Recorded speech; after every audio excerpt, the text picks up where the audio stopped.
in retrospect, a little bit crazy, which is start a business in an industry I knew nothing about, in a country I knew nothing about. But in essence, we want to create that platform that supports students in a non-curricular way. So usually these are like the 2-3 things I saw in common with successful people. It's become a very, very popular, practicum. The waiting list for it is usually, a very large one. So if you're interested in that, so there is a lot happening, in Rotman that basically can expose you to entrepreneurship.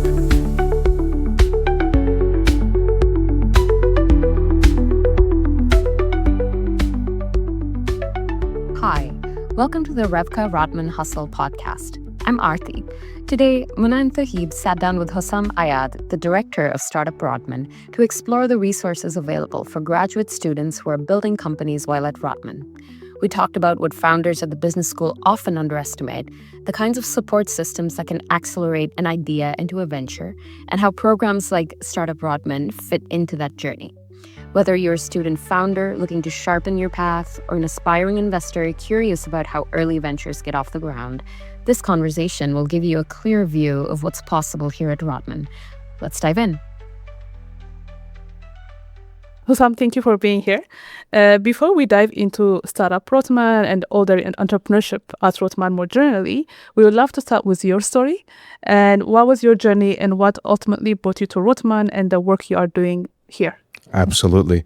Well, first of all, thank you for having me. I'm honored to be your first guest, and I'm very proud of the work that you're both doing as, Rotman students or Rotmanites.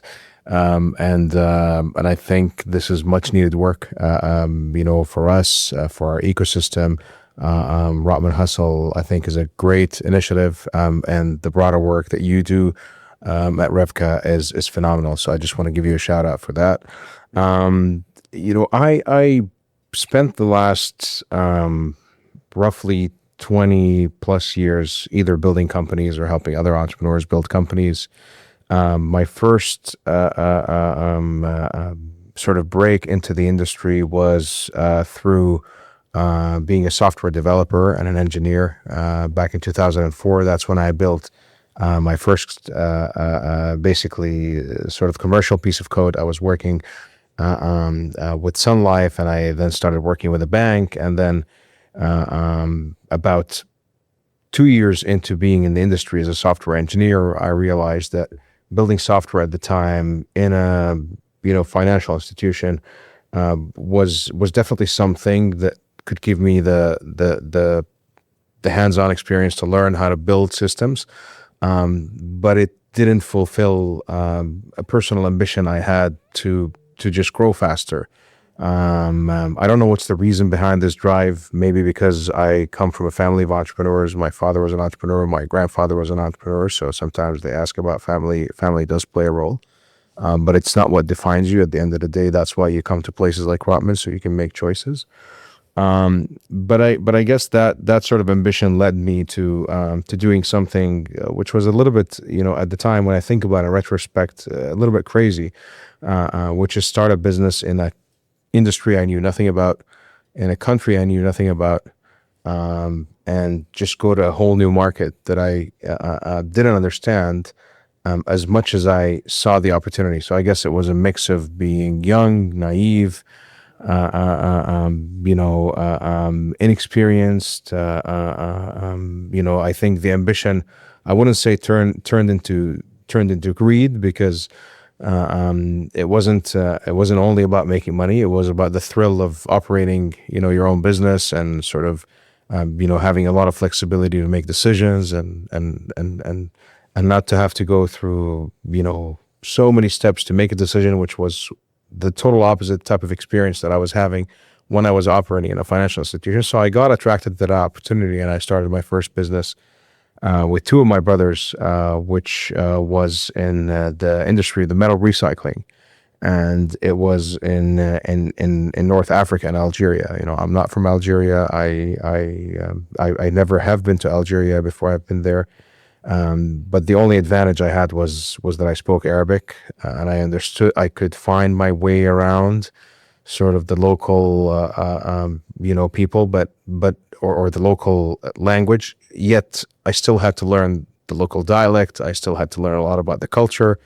We adapted with the very little tools we had, and we just figured out in every possible way, like how to make every day pass by, and how do we use every little piece of knowledge we have to build our business. And on that we built, and on that we developed as entrepreneurs. I was the face of the company. I was responsible for fundraising, for sales. So in the language of today, I was the CEO. We built that business. We made it to 70 million in revenue by the third year of operation. It became very successful. From there, we built a second business, which was also in Africa. Unfortunately, we didn't have we didn't have the desired level of success that we wanted to have, ideally, in form of an exit, for the company. I, at the time, had basically looked at my brothers and said, "Listen, folks, I've really done, this is an adventure, and as kind of a fun experiment with you to come sort of try to build that business here. But this adventure went on way longer than I thought. Like, we thought it's going to be a couple of years. It went on for about 9 years, and I miss tech. At the time, Facebook had just gone public. SaaS was in its peak, and as a software engineer, I was always keeping up, and I really wanted to go back to tech. So I came back to Waterloo.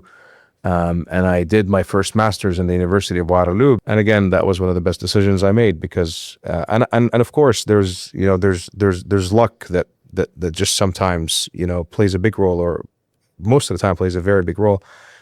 Unfortunately for Canada, and unfortunately for Waterloo, and unfortunately for us Canadians, BlackBerry was melting down, at the time.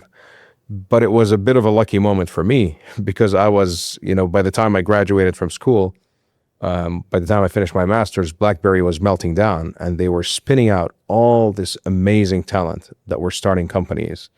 And I was at the time working in Waterloo's very well-known incubator called Communitech. My role was a startup services group manager, which is basically like an EIR, like an entrepreneur residence. You just sit down with entrepreneurs and you coach them and you connect them with a lot of resources. And so I really went out of my way to help, as many entrepreneurs as I could. And thankfully, with that, good reputation that I built, I was sought after from an incubator here in Toronto called DMZ. I ran DMZ's core operation for about 4 years. We built it, transformed it from a co-working space to a world-renowned incubator. Very proud of the work we did there.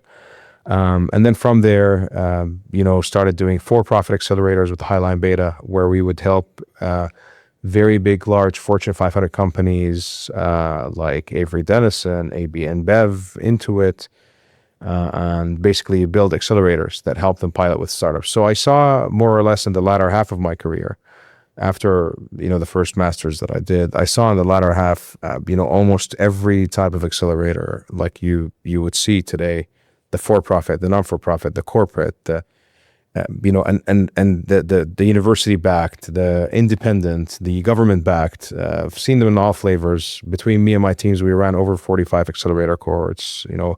I've supported, closely north of 250 entrepreneurs. My teams and I supported over 1,000 entrepreneurs.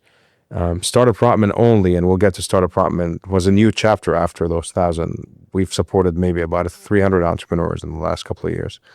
But in essence, you start seeing all the things, that entrepreneurs have in common. But for me, I think the biggest cost in the last couple of years was just me remembering how much I love operating a company. So after I left Highline Beta, which was the for-profit, a company that builds accelerators, I joined a cybersecurity company, and I was one of 3 executives running it. And along the way of my sort of latter half of my career, I was angel investing in startups. So one of these startups I invested in, which are my 2 other brothers that I didn't work with before, so I have 4 brothers, was really doing well. And it's by far my biggest angel investment, because I had written multiple checks to them. So then, 2 years into working with that cybersecurity company, I saw the company that I'm currently the chief operating officer of, Teammates.ai. I saw Teammates like have just incredible potential that exceeds its ability. And I was like, okay, the time is right now. So I left that company that I was with, and I'm now the CEO of Teammates. And to get back to your question on Rotman, what happened is with Rotman, when I moved to Toronto, when I was coming to run DMZ, and I moved to Toronto from Waterloo, so I thought that doing an executive MBA would be a great idea to get into Toronto and to get very plugged into Toronto. So while I was running DMZ, I was doing an MBA in Toronto, and the executive director at DMZ was a really good friend of mine, Abdullah Snowbar. I have a lot of respect for him. He was very supportive, of the idea, and even him and I were trying to do a lot of collaboration with, between Rotman and Ryerson at the time. That wasn't easy, but also it taught me a lot about the ecosystem, which is something we'll talk about more later on today, so that for the benefit of the students and the listeners to know about all the different incubators. But in essence, not to digress, that's how I got into Rotman. I was an executive MBA student, and then I, understanding from everything I've done in the past that, relationships are really everything in business. I maintained my relationship with my professors, and, my professors later on became my colleagues. They asked me to come teach a course. I owe very big sort of shout out to Richard Blundell. For those of you who studied with Richard, you know how wonderful of a human being he is and how supportive he is for his students, and also to Joe Milner and many others at Rotman. But Richard was the one who said, listen, I really think you should teach the Silicon Valley course because you have a really good network in Silicon Valley. So I took that course, and I was doing a sessional lecturing after graduating from Rotman. I was doing that since 2018, so for the last 7 years now. And then, keeping a good connection with Joseph Milner and with Craig Deutsch, and, mainly Joseph Milner. Joseph was telling me, sort of about the vision he has for creating an entrepreneurship stream in Rotman to support students. And, the best way to describe what Joe said, and I said it multiple times in a few events, recognizing his vision, which I think, is great, is he wanted someone to help bring the ecosystem into Rotman versus, take Rotman to the ecosystem, and that's basically what the idea of Startup Rotman became. Is that, Hussam, can you come and just spend some part-time with us, teach a few courses, and let's start Startup Rotman. And Startup Rotman would be that. You can think of it as an incubator, you can think of it as a venture builder, you can think of it as, different things, and we'll get to that in a little bit more detail in a second. But in essence, we want to create that platform that supports students in a non-curricular way, give them all the resources they need to work on their ventures versus the other activities that they have right now, which don't necessarily help them work on their ventures directly. And then this would be a great piece into the larger ecosystem of Rotman, which again we'll talk about more, in a bit. That was how it started with Joe Miller, and then we started, iterating on the idea of Startup Rotman, and we started Startup Rotman, which we can talk more about. But that's, I hope that gives you a good sort of picture on how it all started, comprehensive details. How we got here. Yeah, you've mentioned a few things about Startup Rotman, but I'd like for us to go back to like the basics and ask the question, what is Startup Rotman? Officially, let's talk about it. What is Startup Rotman? Yeah. How does it, what role does it play in the U of T community, in the Rotman community? Yeah. So Startup Rotman is a venture builder. I call it a venture builder, but in essence, it's a non-curricular initiative, or a co-curricular initiative, whereby students, if they participate in that program or in that, venture builder program, they don't get credit necessarily, academic credit for the work they do, but what we offer them, at this venture builder is inspiration, connection, and support. And the way we do that is through different basically methods. So if we were to simplify and just think of Startup Rotman as a program, and I'm avoiding to use program because usually when people hear program, they think of something that's structured, has a starting point, has an ending point. The Startup Rotman is not like that. It's more like a network, like a community with resources. So you basically join it. The only prerequisite for it is that you're a Rotman graduate student today. We wanted to expand it for undergraduate, but we just didn't have capacity. But it's definitely something that's in the thought. And in essence, what students get from Startup Rotman is they get inspired, and they get inspired through events by coming to events that we organize, and they meet with current entrepreneurs who are running companies or investors. And they basically learn about entrepreneurship and get inspired by what people are doing, because entrepreneurship is very hard to teach. And it sounds maybe a bit ironic because that both of you just wrapped up a course in entrepreneurship that I taught literally a few days ago. But we'll get back to that in the broader context of how we support entrepreneurs at Rotman. So entrepreneurship is hard to teach. So we try to inspire students by basically putting them in front of existing entrepreneurs. So events is a big thing for basically Startup Rotman. And we do a lot of that with Revka. We also collaborate a lot with Revka, and then this way we are able to focus on the students who really want to do entrepreneurship, but also on the broader student body through basically more publicity. So inspiration is one thing. Supporting them through basically coaching.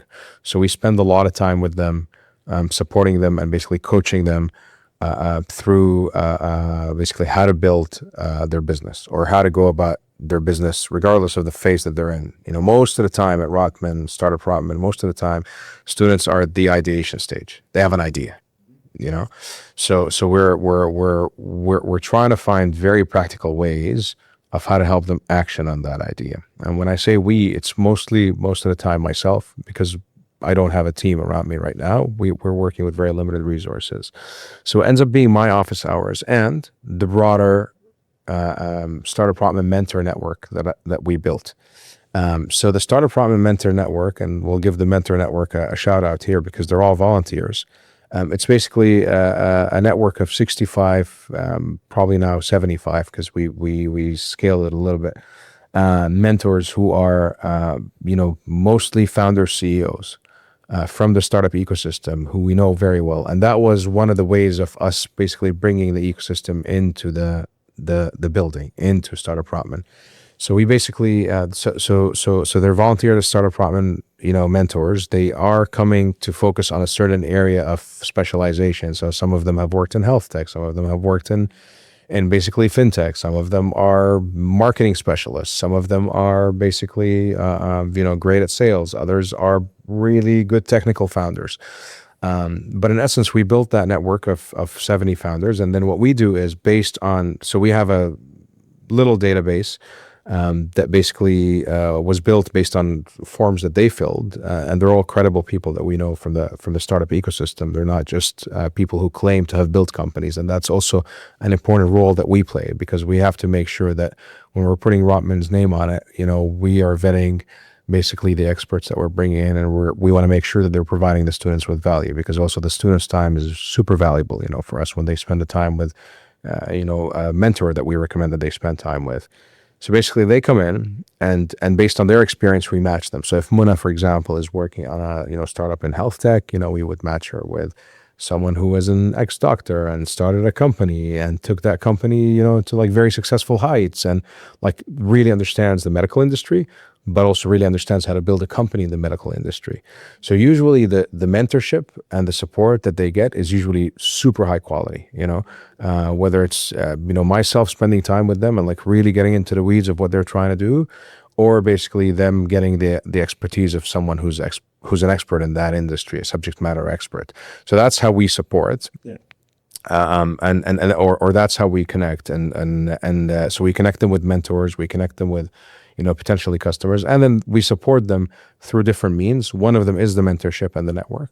And the other is also the content. So there is a portal of content that we created. It has, a short list. Now it's, I think, 12 or 15 list of long form, podcast-like conversations like this one that we're recording that I've had with a lot of subject matter experts, how to make your first sale, how to handle rejection, with a customer, how to basically take an idea, how to go test it, what frameworks do you use? So it's all practical stuff. All topics, how to raise a round, how to think of finances, what figures to look at when you're running a company, how to make your first hire, first fire. So we cover basically all sides of companies. And to basically, access that platform, you have to go through a few exercises, and then it unlocks that part of the platform, which has more resources basically for you as a student. And then you can access it and access that content, which is exclusively made for Startup Rotman. And we keep adding stuff to it, but we understand that content is not like an exclusive, game that we can play, because there's a lot of free content out there if you go to YouTube and whatever. But what we try to do is we try to add things to that, niche platform that are super targeted for Rotman students. So that's how we inspire, support, and connect through Startup Rotman. I know I said a lot. Yeah, No, that's it's really interesting. helpful. Very, very useful details. So you mentioned the key value prop is hinged upon 3 points: the support, the connection, inspiration. But then, what's the broader vision? Do you have it in mind as a priority to get them to their first sales while they're students, or is it more about giving them a long-term access to the resources that they have, in the university? Can they come back after graduation? It's a great question, Tohib. And so my mission here at Rotman is to help the students acquire skills that will outlive them, basically, or that will live with them forever, that they can use, whether it's in building that business idea that they have today, or whether it is, use it, or whether it is to use it in the future business that they build, or in a leadership role that they actually end up undertaking. Because the reality is, the majority of companies fail. The majority of startups fail. And for me to come to you here and say, well, Tahib, you know what, my vision is, I want Startup Rotman to reach to a stage where every year we're basically graduating 5 or 6 companies that are doing X dollars in revenue. I think that would be a very unrealistic, goal, to set, or a vision to envision to get Rotman or Startup Rotman to become in that state anytime soon. What's possible to do in an educational context is to simulate, creating a company, and to give the students all the conditions to learn, how to build a business so that they have these skills. Yeah, before you go, Mona, just for the sake of clarity, I just wanted to say that VCL that you've mentioned a couple of times now, it's Venture Creation Lab. Yes. So it's a course in the summer, just putting it out there for people who may not know. Yeah, Mona. Yeah, I wanted to look at some success stories of students who really leverage Startup Rotman, who you think actually benefit the most of it, just to paint a picture for students or how they can actually benefit from Startup Rotman. Have there been, and you said there have been 300 students that went through the program. Have there been any examples of students that you believe really leverage the platform well to actually build or even learn a lot? Yeah, absolutely. I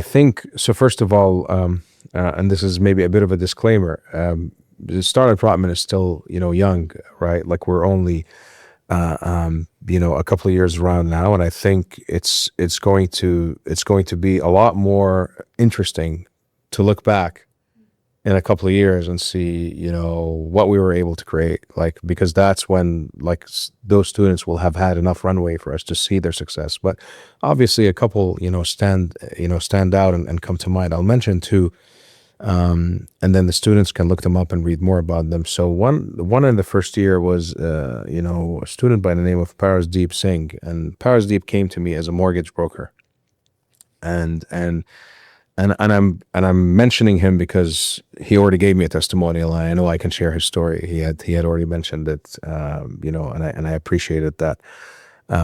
So he's already given me the permission to talk about it. But basically, he had come to me as a mortgage broker, and he was telling me, listen, the mortgage broker process in Canada is so archaic and is so broken.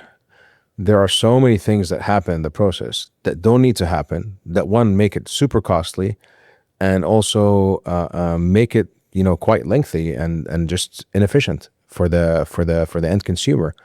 And I can cut that part of the process and that part of the process and that part of the process with technology. Like, we literally whiteboarded it in my office upstairs.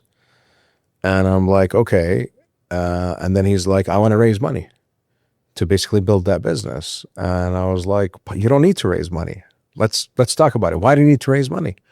Why don't you and then we started, talking about it in more details. And, the long story short is, he ended up running his experiment with his potential customers with a Google form. And he ended up realizing that using very simple technologies, he can actually bypass a lot of the things that they're currently doing in the underwriting process. Before he raised a dollar, a cent of basically to build his platform, and now he's on to trying to change the mortgage brokerage system in Canada. Now, is that an easy thing to do? It's a very tall order. It's going to take him a lot of time. It's probably going to be tough. Is he the right entrepreneur to do it? We don't know. We'll see, right? Is he going to think of this as a different way to do a mortgage business, or is he going to productize it and make it a product that is very scalable? We still don't know, right? But again, that's like a story that stands out with someone who was very coachable, really leveraged us, used these conversations to get immediate value, and he did. Also Pravinian, who was the exiting president now of Revka, his company, Gaia was a great story. Basically, just think of it as a company that uses. So he was a co-founder with a PhD student in the University of Toronto here, I think in chemical engineering, if I'm not mistaken. Adi, and basically between him and Adi, what they built is some form of a platform that can help big corporates who leverage their product create chemical compounds. I'm probably really butchering their pitch right now, but it can help them create chemical compounds that they can use in production, or they can use in building, like at a fraction of the cost compared to the traditional ways that they would do it, using AI, using machine learning. Learned a lot, leveraged us a lot, got a lot of conversations with investors, got a lot of coaching on term sheets with investors. And of course, the list goes on. First year, we helped 127 students. Out of the 127, probably 15 made it to phase 2, which we'll talk a little bit more now and when you ask about the process. And in the second year, we had 180 something students apply. About 25 of them made it to phase 2. Pravi and Parsdeep are examples of people who made it to phase 2 from year 1, year 2, respectively. Yeah. So usually, generally speaking, the traits of these people that I see that basically succeed are very adaptable. So like they're ready to change. They're ready to learn. They're ready to, like, for them, the rate of learning is their superpower, So that's like what I noticed makes those people stand out is, you tell them about something new. Like that's the common trait I saw in these people. You tell them about something new, and, they're not afraid to say that they don't know, which is always a good sign, in any context, entrepreneurship or not. And then they come back to you a few weeks later. They're like experts on the subject matter. They read books. They and they went out all out to basically try to get themselves really leveled up to understand what others in the industry are talking about. So speed of learning, or rate of learning, or how they train themselves to acquire learning, I think that's the most important skill. I also think, generally speaking, they have the ability to generally speaking sell, or generally speaking execute, more specifically sell. Generally speaking, execute in the sense that they have a list of 3 or 4 things that they want to do. They get these 3 or 4 things done. So we talk about something. I usually don't tell people what to do in these meetings, but then by the end of the meeting, I see them, just from the questions that I ask and the conversations we have, I see them formulating their own task list. And then they say, okay, so I got this to do, that to do, and this. and then look, sounds good to me. And then the next time, we meet, whether it's a day later or a week later, they were sure to do these. And so they have a great ability to focus and execute. Yeah. So very adaptable. They learn very quickly, have a great ability to execute. And generally speaking, execution in the form of sales, when you have an early stage idea, is very important. And what do I mean by sales? Is just the ability to communicate your idea very clearly to the person that you're trying to validate your idea with. So usually these are like the 2-3 things I saw in common with successful people. Very adaptable. They learn very quickly, or they train themselves to learn very quickly. They're very focused on execution, and they have a good sales acumen. But then I would like to put myself in the shoes of people who are coming into Rotman, incoming graduate students. They've heard all of this up to this point, and they find it very fascinating, very interesting. How do they get involved in the process, in the application process? Do you have a metric? Do you have a list of qualities, or is there an assessment that they have to do? What's the process like? Yeah, as I said, each and everyone who chooses to be an entrepreneur or wants to explore what being an entrepreneur looks like, we will support them. So each and every student is welcome. We have no prerequisites. They just have to be a current, Rotman graduate student. They could also be, a Master's of Finance student. They could be, they don't even have to be an MBA student, but, the absolute majority of students we have are MBA students. And all they have to do is fill a 30-second form, the startup interest form. So they go to, rotman.utoronto.ca/startup. And then, at the bottom of the page, they can fill a form. It will literally take them 30 seconds. So as soon as they do it, they will get added to Quirkus's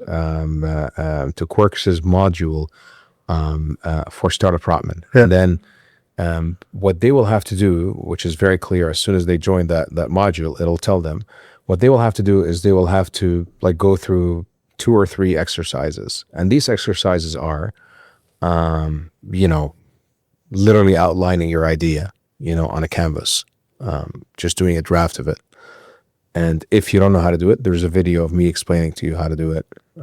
You can watch the video at 5x speed if you don't feel like watching videos a lot, and it's just one other video.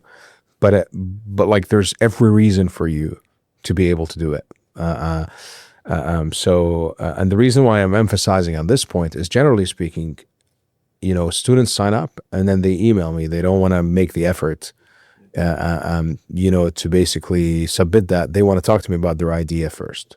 And that to me is a very early, signal. Not to say that I use it to judge, at all, but it's an early signal for me that they haven't maybe worked enough on their idea. So it makes me even want to see that canvas more. So then I get back to them and I say, hey, listen, I'm very happy to spend time with you, but please take the time, just like I will take the time to sit with you and walk you through your idea.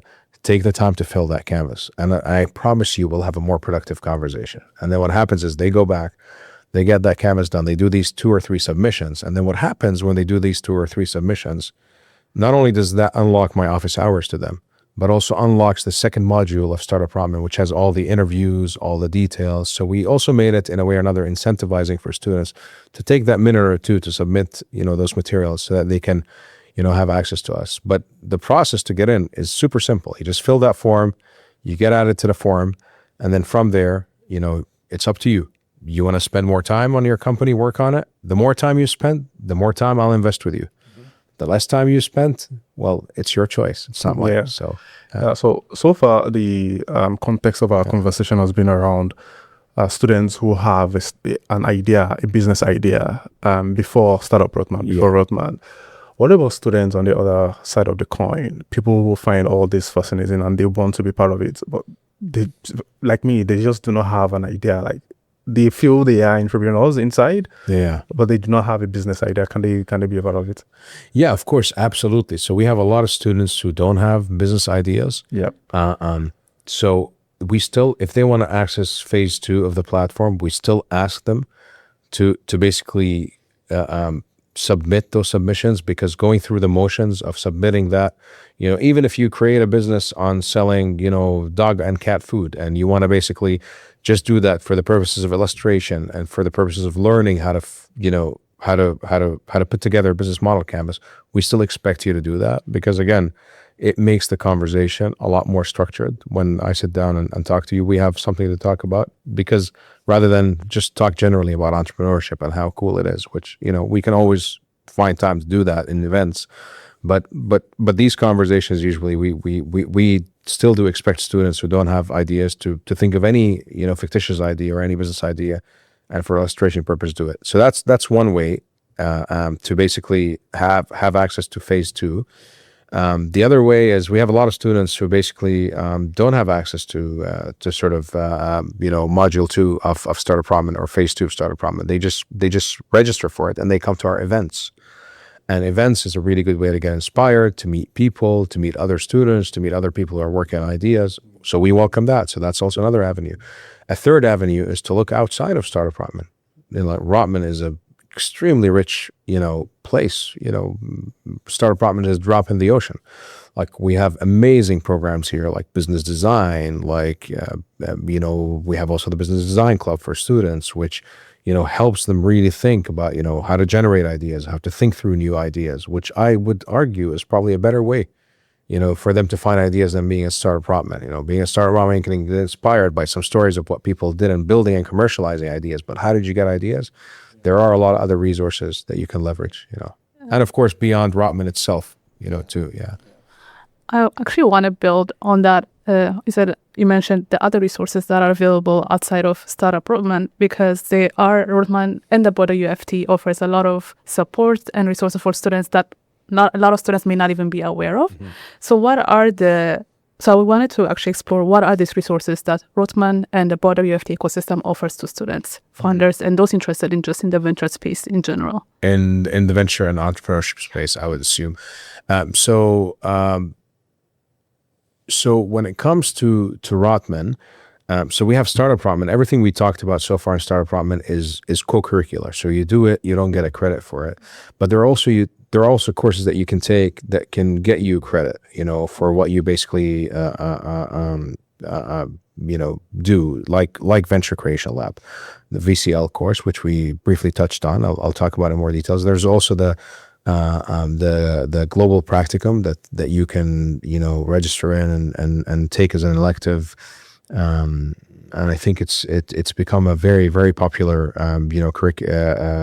practicum. The waiting list for it is usually a very large one. So if you're interested in that global practicum that goes to San Francisco or Silicon Valley, register ASAP, like as soon as it actually opens. That would be my only advice, because we have a limited capacity.